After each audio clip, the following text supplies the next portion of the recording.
So IT అనే yes కాదు, sir. ఒక మంచి ఫీల్డ్‌లోకి ఎంటర్ అవ్వాలనుకుంటున్నారు. సో ఏ కోర్స్ అవును సార్. నేర్చుకుంటే బావుంటుంది? ఎలా నేర్చుకుంటే బావుంటుంది? అనేది మీ క్వెషన్ అంతే కదా?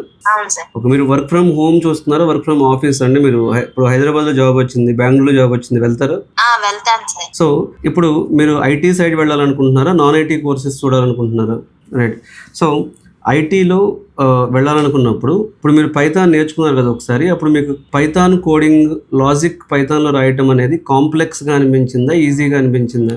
అంటే నేను నేర్చుకున్నంత వరకు ఈజీగానే ఉంది సార్. ఓకే. సో మీరు నేర్చుకోవడానికి కరెక్ట్ సబ్జెక్ట్ ఒకటి జనరేటివ్ ఏఐ డెవలప్‌మెంట్ అండి. ఇది ఓకే. ఫ్యూచరిస్టిక్ కూడా. Generative AI development, data science. ఈ 2 సబ్జెక్ట్స్‌లో ఏదో ఒక సబ్జెక్ట్ మీరు చూజ్ చేసుకోండి. సో జనరేటివ్ ఏఐ డెవలప్‌మెంట్ అయినా, డేటా సైన్స్ అయినా 2 కూడా ఇప్పుడు ప్రెజెంట్ బావుంది. ఫ్యూచర్ కూడా బానే ఉంటుంది. ఒకసారి ఈ 2 క్లాసెస్ మా టీమ్ నుంచి మీకు ప్రియాంక గాని, ధనలక్ష్మి గాని కాల్ చేస్తారు. They will explain.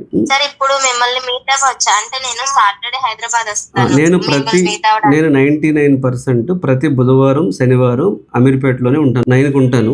9-10, 9-11 ఇట్లా మీతో మాట్లాడేంత టైం ఉంటాను. సో మీరొచ్చి నన్ను డైరెక్ట్‌గా ఓకే. హైదరాబాద్‌లో కలవచ్చు. ఇబ్బందేం లేదు. సో మా టీమ్ నుంచి మౌనిక అని ఉంటారు. మౌనికతో ఒకసారి నా అపాయింట్‌మెంట్ తీసుకోండి.